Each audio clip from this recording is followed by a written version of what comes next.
able to transform himself into a godlike figure by essentially creating a religion that was all about him. Di balik garis demarkasi yang membelah semenanjung Korea, sebuah dunia dibangun tak hanya dari baja dan beton, tetapi dari keyakinan yang dipaksakan. Di sana, dalam riuh propaganda dan bisu rakyat yang tunduk, Kim Il-sung menjelma bukan hanya sebagai pemimpin, tetapi sebagai dewa. Ia dikenal dunia sebagai pendiri Republik Rakyat Demokratik Korea, tetapi dikenal rakyatnya dengan gelar agung, Surya Bangsa, pemimpin abadi, Tuhan yang hidup. Di tengah dunia yang rasional dan sekuler, di era satelit dan pemetaan genetik, negeri ini memahat ulang mitos. Namun, bukan dari kitab suci, tetapi dari manifesto partai. Apa yang terjadi di Korea Utara bukan sekadar anomali politik. Ia adalah cerminan purba yang menjawab satu pertanyaan yang tak pernah selesai dijawab. Apa jadinya jika Tuhan hidup di antara manusia? Jika kekuasaan tertinggi tak lagi bertempat di langit, melainkan melekat pada daging dan tulang, dengan segala keterbatasannya, mungkin Kim Il-sung hanyalah permulaan dari satu skenario yang jauh lebih mengerikan. Skenario di mana yang ilahi turun tahta dan menjelma fana. Bagaimana jika batas antara yang ilahi dan yang fana benar-benar runtuh? Pertanyaan ini bukan sekadar spekulasi teologis, tetapi suatu pemicu bagi krisis eksistensial terdalam umat manusia. Sepanjang sejarah, manusia telah berusaha memahami Tuhan melalui doa, simbol, bahkan seni. Tapi semua itu terjadi dalam ruang keyakinan yang sunyi dan tak tersentuh. Apa jadinya jika yang selama ini kita percaya dalam keheningan iman dan simbol-simbol sakral, tiba-tiba hadir secara nyata dalam rupa yang bisa disentuh, dilihat, dengan tubuh yang bisa lapar, emosi, dan ego yang bisa salah arah, bahkan disalahpahami? Di balik ketertarikan pada konsep Tuhan sebagai manusia, tersembunyi sebuah paradoks yang mengancam tatanan nilai paling mendasar. Ini bukan hanya soal agama atau keyakinan, tetapi tentang apa yang terjadi ketika kekuasaan tertinggi di alam semesta melekat pada tubuh yang lemah dan rapuh. Mungkin di titik itulah, awal dari skenario tergelap umat manusia dimulai.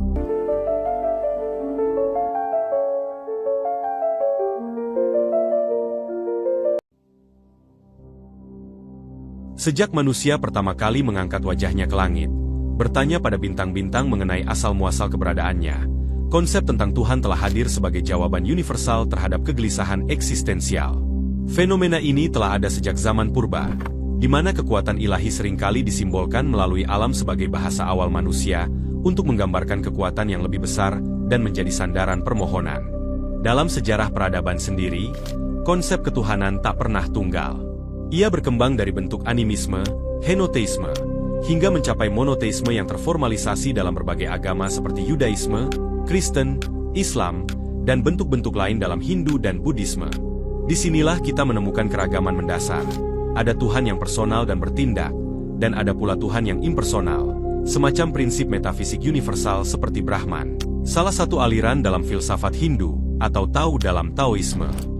Perbedaan antara konsep Tuhan yang personal dan impersonal inilah yang menjadi titik masuk krusial dalam membayangkan sebuah skenario ekstrim. Bagaimana jika Tuhan benar-benar menjadi manusia? Bukan sekadar simbol atau perwujudan metaforis, melainkan eksistensi utuh dengan tubuh, emosi, dan ego manusiawi yang terbatas? Ini bukanlah pertanyaan spekulatif, sebab dalam agama Kristen misalnya, Yesus dipahami sebagai inkarnasi Tuhan dalam rupa manusia. Namun, dalam teologi Kristen, kita semua tahu bahwa Yesus tetap dianggap suci, tanpa dosa, dan bukan sepenuhnya manusia dalam pengertian psikologis. Disinilah letak perbedaan mendasar. Karena yang kita bahas jauh lebih radikal. Bagaimana jika Tuhan benar-benar menjadi manusia seutuhnya, rentan terhadap kemarahan, sifat cemburu, kelelahan, bahkan kesalahan? Pertanyaan radikal ini tak berhenti sebagai provokasi imajinatif, sebab filsafat ketuhanan menyediakan berbagai kerangka untuk menyelidikinya secara serius.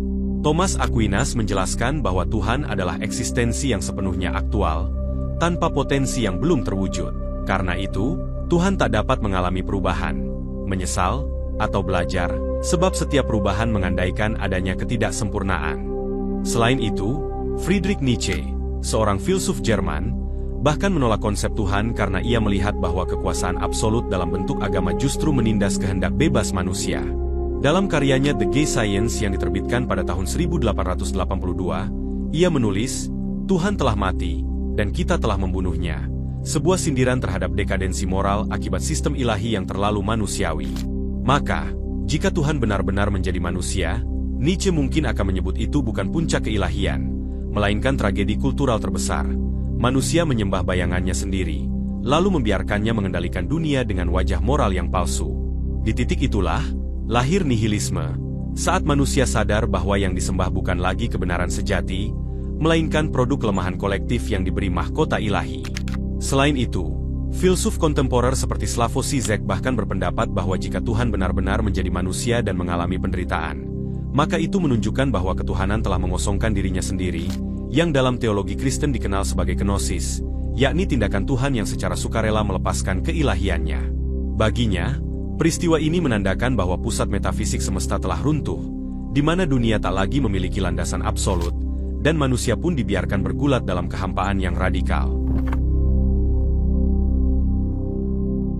Jauh sebelum filsafat modern membedah konsep Tuhan, sejarah telah menyuguhkan realitas bahwa manusia memang kerap mengangkat dirinya sebagai Tuhan. Contohnya di Mesir kuno, Fir'aun tak hanya dipandang sebagai raja, tetapi juga sebagai perwujudan dewa Horus di bumi. Di Jepang, kaisar dipandang sebagai keturunan langsung dari Dewi Matahari, Amaterasu, di mana hingga abad ke-20 mitos ini masih dijaga, yang kemudian runtuh secara politis setelah kekalahan Jepang dalam Perang Dunia Kedua. Contoh lain adalah Kaisar Augustus, yang setelah kematiannya diberi gelar Divus, sosok yang didoakan atau ilahi, di mana kaisar-kaisar setelahnya bahkan lebih terang-terangan. Contohnya Caligula yang mengklaim dirinya sebagai dewa hidup dan memerintahkan rakyat untuk menyembahnya. Kemudian Kaisar Nero, yang sering membandingkan dirinya dengan dewa Apollo, terutama sebagai musisi dan penyair. Ia menganggap dirinya memiliki keindahan dan bakat ilahi di mana dalam berbagai kesempatan, ia sering berpenampilan dan berpakaian seperti dewa-dewa, khususnya saat tampil di pentas teater. Bahkan menurut sejarawan Suetonius, dalam karyanya The 12 Caesars, Nero sering muncul dalam kostum dewa-dewa, seperti Apollo, Hercules, atau bahkan Venus. Namun, hampir semua yang mengklaim dirinya sebagai Tuhan, atau terjerat dalam pengkultusan diri, pada akhirnya berakhir dalam kegilaan, tirani, bahkan kehancuran.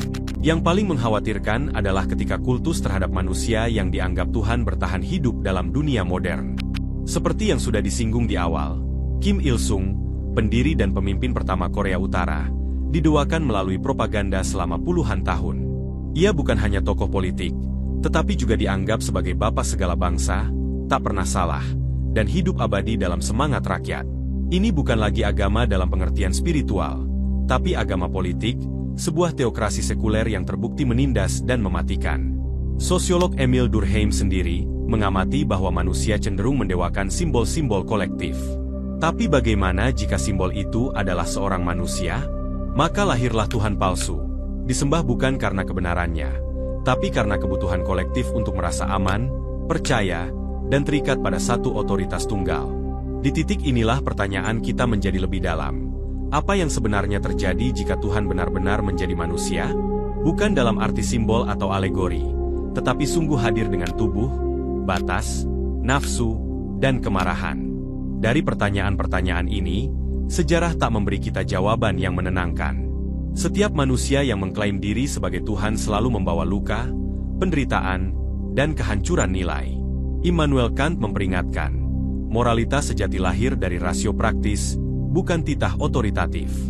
Jika Tuhan adalah manusia, maka moral berubah menjadi kehendaknya, di mana tak akan ada ruang untuk mengoreksi, karena kebenaran telah menyatu dengan satu tubuh yang bisa salah. Karen Armstrong, seorang penulis sejarah agama dan mantan biarawati Katolik, pernah menulis bahwa konsep tentang Tuhan berubah bukan karena Tuhan yang berubah, melainkan karena manusialah yang berubah. Ketika manusia merasa lemah, mereka menciptakan Tuhan yang kuat, dan ketika manusia tertindas, mereka menciptakan Tuhan yang adil. Konsep-konsep ini membentuk simbol-simbol ketuhanan yang mencerminkan kebutuhan manusia itu sendiri. Sehingga, jika Tuhan benar-benar menjadi manusia, semua simbol itu pun runtuh, di mana Tuhan tak lagi transenden. Ia turun ke dalam sejarah, terlibat dalam konflik, dan tak luput dari tragedi. Dari renungan ini, jelas bahwa gagasan Tuhan sebagai manusia bukanlah harapan, melainkan peringatan, bahwa kekuasaan absolut dalam diri manusia adalah kontradiksi berbahaya, sunyi, namun menghancurkan.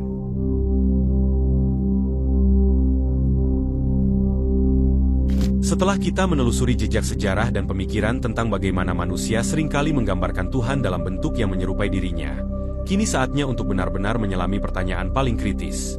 Apa yang akan terjadi jika Tuhan benar-benar menjadi manusia secara nyata dengan segala keterbatasan biologis? Skenario ini bukan sekadar spekulasi teologis, tapi sebuah guncangan besar terhadap tatanan sosial, moral, dan spiritual umat manusia. Kehadiran Tuhan dalam bentuk manusia, lengkap dengan identitas legal dan fisik, akan memporak-porandakan keyakinan kolektif dunia. Reza Aslan dalam buku Zealot, The Life and Times of Jesus of Nazareth, mengungkap bagaimana inkarnasi Yesus saja telah memecah masyarakat Yahudi pada zamannya. Maka bisa dibayangkan bagaimana reaksi dunia modern yang jauh lebih beragam saat ini dalam hal keyakinan, budaya, dan cara pandang, kemungkinan besar akan jauh lebih kompleks atau bahkan lebih kacau. Jika Tuhan menyatakan diri secara eksplisit, agama-agama bisa runtuh, bukan karena ditolak, tetapi karena fragmentasi. Masing-masing manusia ingin mengklaim Tuhan itu milik mereka, lalu munculnya klaim palsu, kultus baru, bahkan mungkin perang suci menjadi tak terhindarkan. Ketegangan spiritual juga kemungkinan besar akan berubah menjadi krisis global. Bahaya yang lebih dalam muncul di ranah psikologis, sebab jika Tuhan benar-benar manusia itu sendiri, ia akan terikat pada hormon, emosi, dan kelemahan. Kemudian bisa marah karena dopamin yang tak seimbang, atau mengambil keputusan yang terdistorsi oleh suasana hati. Dalam kondisi inilah, konsep ketuhanan sebagai entitas sempurna pun akhirnya runtuh total. Sejarah mencatat, mereka yang mengklaim diri sebagai Tuhan, justru seringkali menjadi sosok paling destruktif. Ketika moralitas bersumber hanya dari satu pribadi yang tak bisa disanggah, maka bahaya besar mengintai. Seperti yang diperingatkan oleh Hannah Arendt, yang menyaksikan lahirnya totalitarianisme modern, kejahatan tidak selalu muncul dari kebencian, melainkan bisa tumbuh subur dari ketaatan buta. Dalam analisis terkenalnya terhadap persidangan Adolf Eichmann, mantan pejabat tinggi Nazi yang mengatur logistik deportasi jutaan orang Yahudi ke kamp pemusnahan, Arendt menunjukkan bahwa Eichmann bukanlah sosok monster penuh kebencian. Ia hanyalah seorang birokrat yang hanya menjalankan tugas, seorang pegawai yang efisien, namun sama sekali tak mempertanyakan moralitas dari perintah yang ia jalankan. Dari pengamatannya di Yerusalem pada 1961 sebagai jurnalis The New Yorker, ia menerbitkan buku yang memperkenalkan konsep banalitas kejahatan, bahwa kejahatan terbesar dapat dilakukan oleh orang biasa yang berhenti berpikir karena tunduk pada sistem dan otoritas. Kasus ini menegaskan betapa berbahayanya keadaan ketika seseorang menerima perintah dari otoritas tertinggi, tanpa lagi menggunakan kehendak bebasnya untuk berpikir dan menilai secara moral. Maka, sudah bisa dibayangkan, jika Tuhan hadir sebagai manusia dan memberi titah yang tak bisa ditolak, umat manusia mungkin tak lagi menimbang antara benar dan salah, tetapi hanya menjalankan perintah karena takut atau alasan iman. Disitulah kengerian sejati dimulai, saat moralitas bukan lagi hasil nalar dan hati nurani, tetapi bayang-bayang kehendak ilahi yang tak boleh dibantah. Secara politik, skenario ini membunuh demokrasi. Tanpa pemilu untuk mengganti Tuhan, kritik bisa dianggap dosa. Dunia terjerumus ke teokrasi absolut, dan jika Tuhan manusia keliru, apa yang tersisa dari iman? Pada titik ini, kita bisa bertanya, apakah kita menyembah Tuhan, atau hanya makhluk hasil rekayasa biologis seperti yang diperingatkan Yuval Noah Harari, sejarawan dan pemikir masa depan yang dalam bukunya Homo Deus, ia mengingatkan bahwa manusia mungkin suatu hari menciptakan Tuhan lewat teknologi dan bioteknologi. Jika itu terjadi, kita tak lagi menyembah pencipta, tapi hasil ciptaan kita sendiri. Reza Aslan pun menulis bahwa gambaran manusia tentang Tuhan seringkali lebih mencerminkan diri mereka sendiri ketimbang sosok ilahi sejati. Skenario ini mungkin terdengar distopia, bahkan menggelikan. Namun, ia mengajak kita merenungkan mengapa manusia membutuhkan konsep Tuhan yang transenden dan sempurna. Kita membutuhkannya agar kekuasaan tidak korup, agar moralitas memiliki fondasi yang kokoh, dan agar hidup kita memiliki makna yang melampaui kefanaan pribadi. Semua ini merupakan pengingat penting bahwa kekuasaan mutlak jika jatuh ke tangan yang salah, bahkan di tangan Tuhan yang bersifat manusiawi, akan selalu berujung pada kekacauan dan keputusasaan. Inilah peringatan yang layak kita renungkan dalam-dalam. Jika Tuhan adalah manusia, itu bukanlah jalan menuju keselamatan, melainkan gerbang yang perlahan terbuka menuju kehancuran.